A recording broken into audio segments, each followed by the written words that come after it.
Hey guys, it's Penguin here, and welcome back to another gold making video. In today's video, this is episode 5 of our Midnight Preparation series, where we're going to be talking about alchemy. Alchemy is pretty exciting in Midnight as they have removed and changed a lot of things with this profession, which I think makes it a lot more viable and a lot more interesting compared to Dragonflight as well as the War Within. Of course, not all changes are going to be fantastic, but overall, I think if you are somebody who kind of put away alchemy just for the annoying factors of the profession from previous expansions, I think this is the time to definitely take a look at alchemy again. And of course, this is going to be a longer style video, so feel free to use the timestamps down below to figure out what information you want to see first. But everybody, thank you guys so much for watching. Please feel free to leave down in the comments down below what profession you want to see next. This officially marks our halfway point. Once alchemy is done, we have 4 out of the 8 crafting professions complete. So whatever you want to see next, feel free to leave that in the comments down below. And I've been using that to kind of figure out how we're going to handle the last 4 professions. But everybody, you probably know the drill at this point. Let's go dive into some pros and cons about alchemy. Now, I think the biggest pro and the thing that I really want to highlight is that the RNG annoyance of alchemy is gone. In Dragonflight, as well as the War Within, we had the Discovery RNG experiment system, which is how you gained a majority of your recipes, and let's just all admit it was very, very annoying to do. I hated exploding in front of everybody whenever I failed an experiment, and it was just really comes down to RNG. Of course, there were some items that gave you a better chance of learning a recipe, but everything was kind of time-gated, and it just made alchemy very, very annoying to learn. I know quite a few people kind of just gave up on this profession because of that annoyance, or just tried their best to get whatever recipe they wanted and then just forgot about everything else, and the good news is that that system is gone. There is still a unique side of getting recipes in alchemy, which we'll cover in the next section, but the good thing is that you no longer have to deal with RNG, meaning it is completely in your hands, and we don't have to explode in front of everybody anymore. Now, outside of that, of course, we have transmutations. Transmutations are back, but they do look a little bit different in Midnight.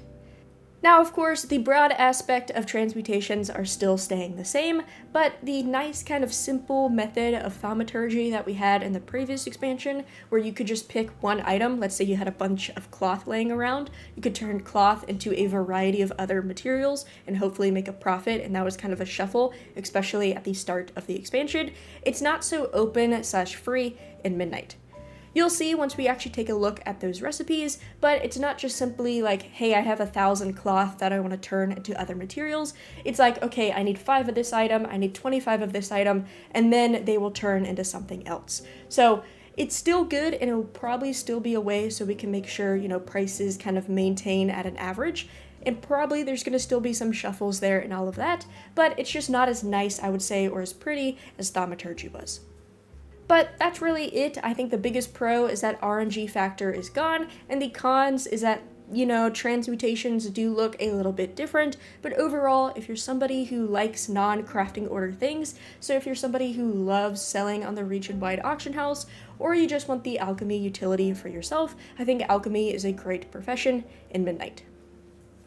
Now, moving on in game and talking about all of the recipes and all of that, at first let's talk about our profession equipment. And like other professions, alchemy is going to be using the same sort of accessories and tools as the War Within. Of course, there's the new Midnight versions, but one of your accessories is going to be coming from tailoring, your other accessory is coming from leatherworking, and your tool will be made by scribes. So whether you craft these yourself with alts or you're going to purchase them through crafting orders, still those 3 professions are going to be providing you with the equipment that you need to craft the best things possible. Now, diving in game, if we take a look at recipes, if I open up my inventory, you'll see that we just have a handful on screen, and these are all of the trainer-learned recipes that you get from alchemy. Immediately upon learning the profession, you're going to get the ability to recycle flask and potions, and this is your main way to get a soulbound material called stabilized derivative, which is used in transmutes and some other things, which you'll see in a second. We've seen a similar reagent to this in the War Within as well as Dragonflight, so this isn't new per se, but in order to get this reagent, what you're going to have to do is recycle some unwanted potions, whether you craft them or you can buy them cheaply off the auction house, but if you see here, if we go to recycle potions, we can just pick some health potions that I have in my inventory. The oil of the heartwood is just a vendor item, and simply you hit create, and boom, there you go, you get some stabilized derivative. So that system is still in place. Besides that, we have some basic light potions. This one right here is just a simple health and mana potion. Then you have your basic health potion. Then you have your Enlightenment Tonic, which is actually a fall speed potion. So this is something good, it's kind of like feather falling. Then we have a single void potion, which we'll talk more about these categories in a little bit, but I'll let that sit on screen. Feel free to read that if you want. And then you get 2 transmutations. The first one is the Void of Wild Magic, and what this allows you to do is change the different motes into each other. This is an example of some of the shuffles that are available to you as an alchemist, but this one right here takes in 10 motes of light. So that is just a single type of mote, the mote of lights. You'll need 10 of them, as well as 1 of those stabilized derivatives, and then you will craft 8 motes of wild magic. Now keep this in the back of your mind that resourcefulness as well as multicraft can proc, because we'll talk about that in just a second. Another one is this composite flora. This is a crafting reagent used, I believe leatherworking uses this in some of their recipes, as well as some other professions, but this right here is just a crafting reagent. There is no cooldown or anything on either of these transmutations, but this one right here just takes in a handful of motes as well as herbs, and then you can craft these flora. Now you're probably thinking, Penguin, what in the world are you talking about? There's only like 6 recipes here, where's everything else? And that is where the new discovery system comes to play. Now don't worry, there's no RNG involved. What you're going to do is inside of the main city, instead of Silvermoon, you'll have your alchemist worktop bench right here, and then you'll have this lovely cauldron. Speaking to this cauldron, you'll have your little alchemy research menu right here, and this is how you're going to learn a lot of your other recipes. And each of these are kind of little crafting achievements / side quests that you need to do in order to get these recipes. Up first, you have the ability to unlock the Philosopher's Stone, and it simply just costs 5 of the stabilized derivatives, so that is basically a free recipe right there. If we take a look at the flask and files, you'll see some of these are a little bit more sketchy. It just says become more versatile, basically saying, hey, learn some new recipes before you learn this one. This one is just mysterious, but bear with me for a second. But you'll see that most of these cost stabilized derivative, a handful of materials, and then artisan moxie. So you definitely want to make sure you do all of your moxie things. So make sure you do your first craft bonuses, do your quest, whatever, because you will need moxie to learn these recipes. If we keep going right here, you'll see that this flask, yet again, requires the same sort of reagents, and all you have to do is craft flasks 10 times. So once you make 10 flasks, then you can simply go and research this item. Moving on, this one also requires flask 10 times, and then this one requires you to craft files 15 times. So no longer you have to rely on RNG, you simply just have to make whatever sort of, achievement is listed right there. You'll see that, I did a few little crafts. You'll see that I've made it to skill 18 out of 100, and because of that, I can actually freely learn some of these recipes. And then, of course, this potion of devoured dreams right here says, hey, you need to craft void potions 15 times. So if I craft a few more potions, I should be able to learn this recipe. Then down here, you have all of your transmutations, and right now, I will put a little thing on screen about what they say, but I already have these unlocked because I've been playing around on these characters. But the requirements for these are basically like, hey, you need to do 10 transmutes, you need to do 15 transmutes, and that's how you'll get these items. But let's say I want to learn this light's potential right here. I have my stabilized derivatives, I have my 50 artisan's metal. I'll quickly hit research, and there's some weird bugs. You'll see that nothing disappears from this screen, but it does say, hey, you learned the recipe. So if I go in here, you'll see that I now have this recipe learned. And if I go back to the cauldron, you'll see that that potion is now gone from the list. So you only have to research it once, and then you'll get the actual item, and then you can craft it for the first craft bonus and all of that. But that is how this discovery system works in Midnight. Outside of that, we have just our other recipes that come from drops, come from vendors, or come from specializations, so let's quickly go through them.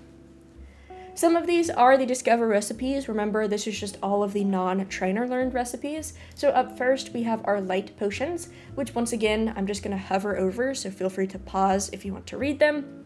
But this comes from the Cauldron, as well as this one, which comes from Specializations, which is the Light's Preservation. Then you kind of have your basic mana potion right here, which comes from the Cauldron. Then you have a variety of void potions, so boom, there we go. This one right here is a Renown recipe, so you'll have to grind some Renown if you want that. You have some Amani Extract, which is just another health potion, also coming from Renown. You have the Rampant Abandonment, which comes from Discovery. And lastly, you have the Void Shrouded recipe, which comes from Specializations. Moving on, we have our two cauldrons. This is very similar. They work basically the exact same as previous expansions, but you have your potion cauldron as well as your flask cauldron, and they both come from Specializations. We'll see that when we go over builds. Then we have our files. Now the difference between files and flasks is that files are meant for professions. So you'll see that we have the file of finesse, the file of ingenuity, as well as the file of perception. And a lot of these come from either Discovery, either Specializations, or this one right here comes from Renown. Then we have our flasks, which are all combat based, so these do not apply to professions, but we have the flask of the Blood Knights, we have the flask of the Magisters, flask of the Shattered Sun, as well as the flask of Resistance, and all of these just give you different stat bonuses. We do have our one PvP flask, so we've seen this in other expansions before. You'll buy the recipe from the PvP vendor, and just gives you a bigger honor gain whenever you're doing PvP stuff. Next up, we have Transmutations, which is kind of the fun part of Alchemy. The first things we have are kind of the thaumaturgy replacements. We have the Bouquet of Herbs, and you'll see what I was kind of talking about before. Each of these transmutes require either one or a couple stabilized derivatives, and then these transmutes require some sort of specific amount of materials. So in this case, you need 20 dust and 4 radiant shards. So you're turning enchanting materials into herbs. So similar to thaumaturgy, where we could change, cloth into ore or something like that, but it's a little bit more structured because you have to use 20 dust and 4 shards. It's not just like, okay, I'm gonna go run through a stack of cloth. It's a little bit more structured. Now you notice these do require quality, meaning you are going to specialize if this is something that you want to focus on. So the quality of items that you use, as well as the quality items that you receive, all are different and they're all dependent on your skill and all of that. Next up, we have the Box of Rocks, which sounds exactly what you think. It is going to give you a box of ores, and you're going to use some unwanted leatherworking items in order to do that. So you have some fantastic fur, of course, the stabilized derivative. You have 18 of the void tempered plating, which is kind of like your scales, and then you have the void tempered hide. And so all of that, if you have that exact material, you can create a box of rocks, and you'll get a handful of ores from that transmutation. Lastly, you have the School of Gems, which is going to turn a bunch of fish into jewel crafting supplies. Yet again, same sort of thing here. You need quite a lot of fish, as well as that composite flora, which was a reagent that we could already craft ourselves, and then you can turn that into gems. So in terms of profitability, it really just comes down to prices. This will allow us to kind of make sure all materials are kind of at the same price. If all of a sudden enchanting materials get very, very cheap, we can turn that into herbs and hopefully bring down the price of herbs and all of that. So very similar to thaumaturgy, just a little bit more strict. Then skipping the middle one, we have the rest of the moat transmutes. They work the exact same. You're turning 10 moats of one type into a different type. So we have primal energy into light, we have pure void into primal energy, and then we have wild magic into pure void. Then lastly, we have our big cooldown transmutation. This is basically the Blasphemite or the Dracothist of Midnight, and what this is just a simple reagent. There is quality attached here, but you'll turn a variety of reagents. This is just herbs as well as that stabilized derivative, and you'll get the Wondrous Synergist, and the main purpose of this reagent is used to craft cauldrons, as well as a handful of housing decor. So is this going to be a super sought after reagent? I mean, people like housing decor, people like cauldrons, so yes, people are going to buy it, but is it attached to every single item out there? Not necessarily. You'll notice that this does have a cooldown, and there is a dedicated spec node just for this craft right here, but if you are somebody interested in crafting cauldrons, or you want to do a lot of housing decor and you want to make sure you can get all the items yourself, this is something you definitely want to look at. Then lastly, we have our alchemist stones. We've seen this before. This is just the trinket, which you can craft with sparks. Then right here, we have the basic philosopher's stone, which comes from the cauldron. And then we have our variety of housing decor. And you'll see right here, it uses that cooldown item right here. So this spire fountain requires 4 of the wondrous synergist. This one also uses 4, the agents also uses 4, I believe all of these use 4. So yet again, if you are somebody who's looking into housing decor, you might also want to make sure you go into that transmute so you can be self-sustaining. Now in terms of recipes, that's it. Alchemy is pretty simple. You're going to be crafting potions, flasks, and phials. You got some transmutes you can focus on, and you have some housing decor new in Midnight, which is pretty exciting.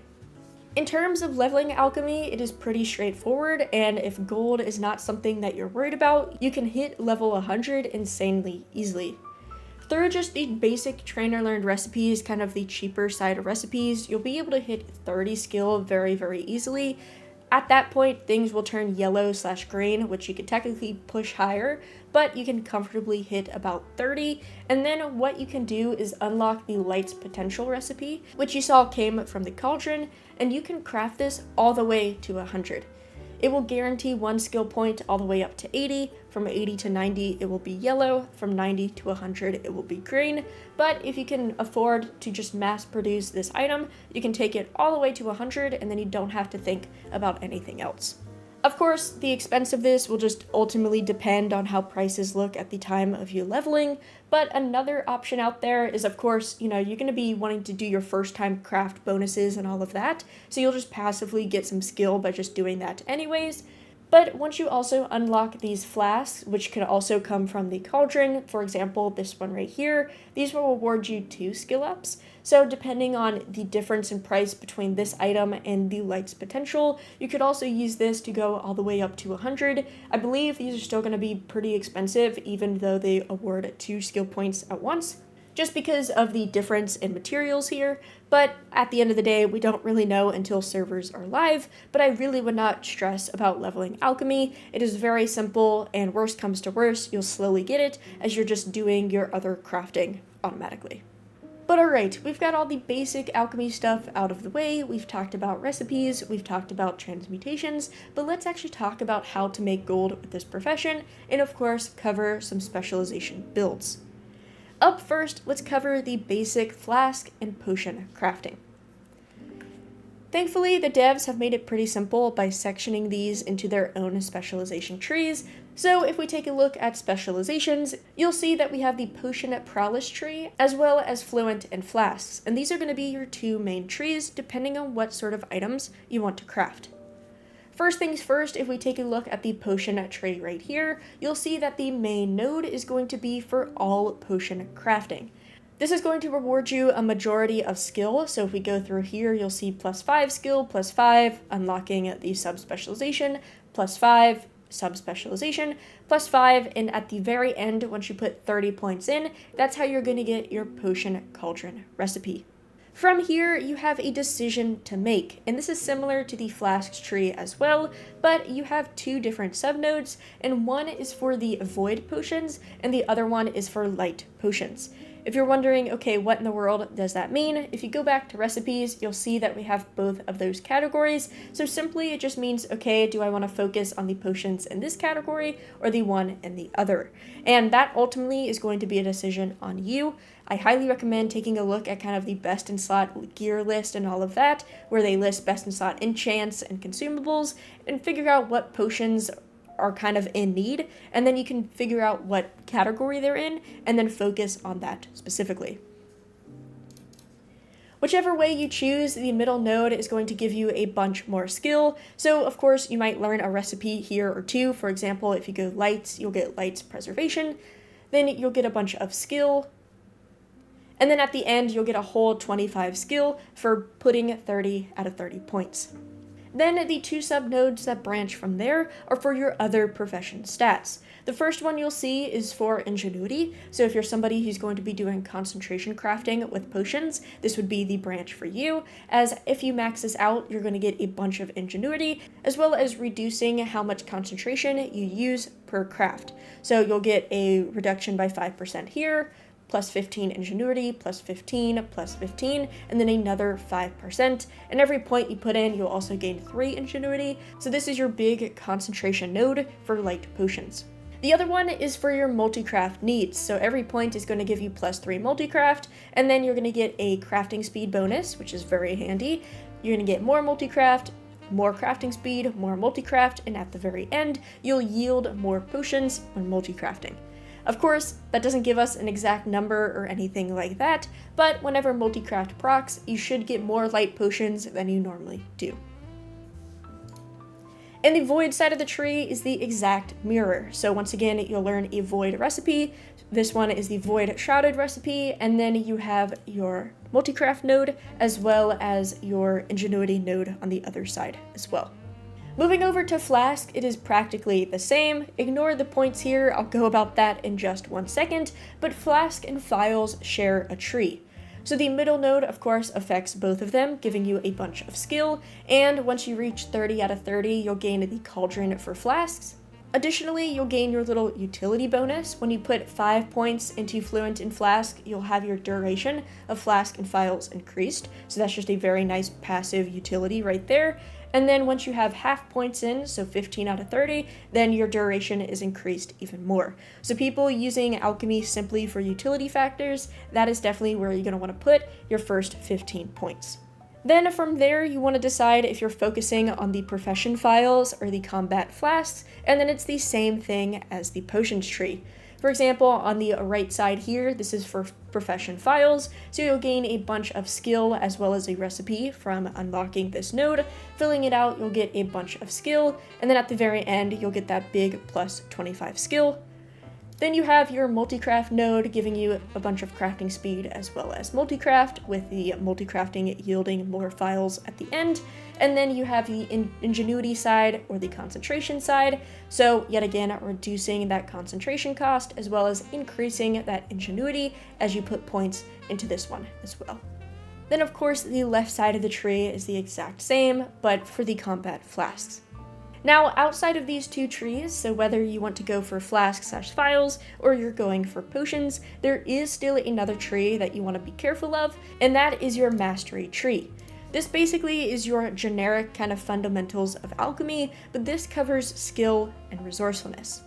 The top node that you see right here is going to give skill for every single craft, so regardless of potions, files, or even transmutations, this is going to buff every single recipe, and it's just going to give you a bunch of skill, just like its name. And then you have each individual subnode, and this gives you skill and resourcefulness for certain types of items. If we take a look at the left node, we have Reduce, and this gives you resourcefulness for all Midnight Alchemy reagents, transmutes, and alchemist stones. So if you're somebody who is going to either do reagent crafting, you're going to do alchemy stone crafting, so those trinkets, or you're going to do transmutations, this is the subnode for you. You'll get a bunch of resourcefulness buffs, like I said, but when you put 5 points in, you're going to gain an additional 5 skill, and when you put 15 points in, you'll gain another 5, and that 10 points right there is very important, which I'll show you in a second. Same thing applies for the bottom node right here. This is going to give you resourcefulness, but that is specifically for crafting potions. So if you're somebody who is going into the potion prowess tree, this is also the subnode you want to go for, because of course resourcefulness is handy, but you're also going to gain 10 skill by putting 15 points into reuse. Then lastly, you have Recycle, and it's the same exact thing, but it's for flask and potions. Yet again, giving you resourcefulness bonuses, but you're going to get your last 10 skill that you need from this tree as well. So you'll see if we take a look right here, and let me take off this item right here to make it simple. I currently have 100 out of 100 alchemy, and let's say I want to go into crafting these files at the best quality possible. I'm already using quality 2 reagents, so I'm good to go there. So let's take a look at specializations.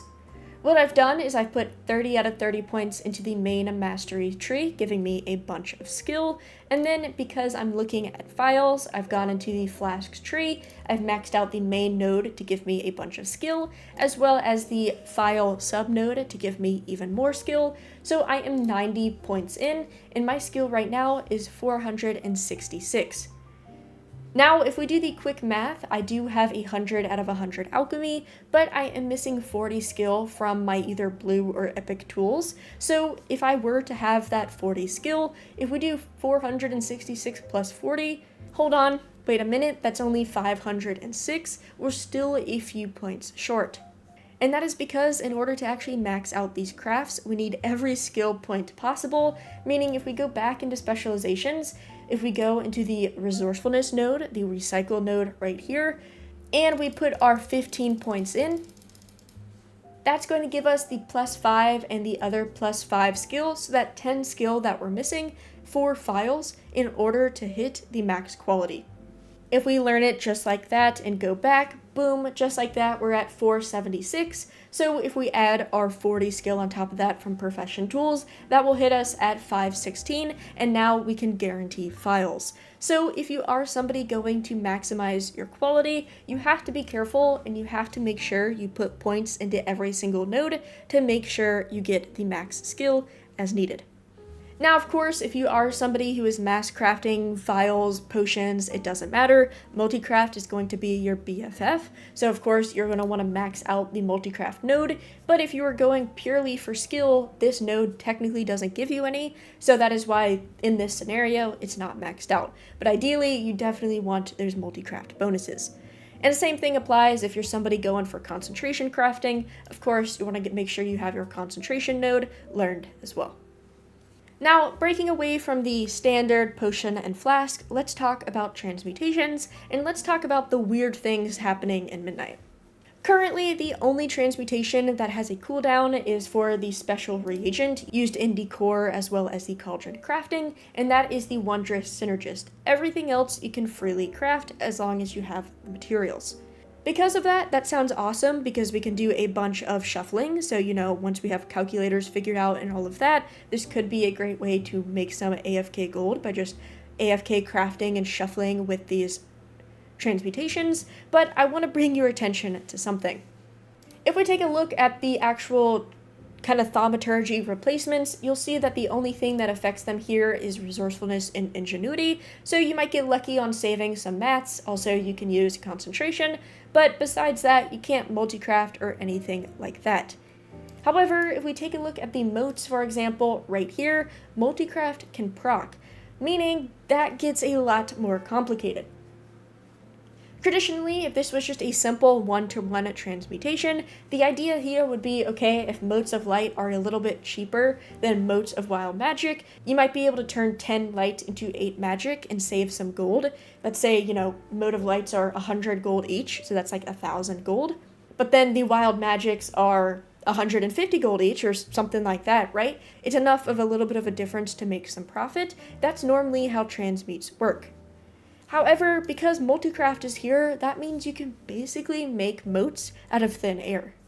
What I mean by this is if we apply our little accessory right here and just get to crafting, normally, especially since I only have 4%, it's normally going to be a pretty even trade of me turning in the 10 motes of light into the 8 wild magic. But if we get lucky enough to hit a multicraft proc, which, come on game, don't let me down.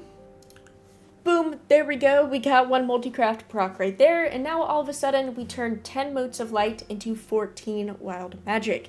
And of course, depending on your specializations and all of that, you can get upwards to like 20 plus motes of magic. Things get crazy, but basically, depending on your odds, and remember I only have 4%, so the proc chance is pretty low, but if you get upwards to like 12% and things like that, you could be procking a lot of multicraft, which means all of a sudden you are producing a ton of motes out of thin air. Because of this, we may see prices drop on these motes, motes might not be as expensive as we think, because people can keep crafting these and hitting procs, and then we just get more and more of them. We'll have to see what Blizzard does with this and all of that, but that is something to be mindful of, that multicraft can proc on this, and depending on odds and, you know, all of that and prices, this could just be something where moats are going to be very, very cheap because of this system. But in terms of specializations for transmutations outside of the little mastery nodes that we saw before, giving you resourcefulness, you have a dedicated tree for all of your needs. When you first unlock this tree, you're going to get the Box of Rocks recipe, so just a transmutation recipe, and this first node is going to give you a bunch of skill. Every single point that you put in is going to give you one skill. You're going to unlock a bunch of sub-specializations, you'll get some skill bonuses here and there, and at the very end, you'll get your big Alchemist Stone Trinket recipe, which if you are somebody who likes to sell that or craft it for yourself, there you go, that's how you get the recipe. From there, you have a very similar setup to potions, but just not as advanced, meaning you have your ingenuity tree over here, so this is going to give you a bunch of ingenuity, so refund 15% more concentration, so 15%, that's a whole lot. You're going to get 45 ingenuity, refund 15, 45 ingenuity, and then of course be able to use finishing reagents, so any sort of concentration crafting with transmutations, boom, that's the one for you. Over to the right side, you're going to gain even more skill as well as multicraft. So every point that you give is going to give you skill, but then right here, you'll see that multicraft yields 25% more. So yet again, this is what I'm talking about with those moats transmutations. If you have this maxed out, it can get pretty wild. Then you have 45 multicraft, 45, 45, and yet again, get even more resources when multicraft procs. So if you're somebody who is doing some of those mass crafting, or if you're somebody doing moats, especially since there's no quality tied to moats, definitely maxing this out as quick as possible is very, very good. Then lastly, you have your dedicated node for that special reagent. This is going to give you skill when crafting transmutations, so overall skill is very, very good, but you'll actually learn the recipe for that reagent. You'll gain the ability to recharge it faster, meaning that cooldown lessens. You'll gain even more charges, so this is kind of similar to like the tailoring bolt cooldowns. You'll get more charges and your cooldown will lessen. And then lastly, at the very end, you'll get 2 more charges.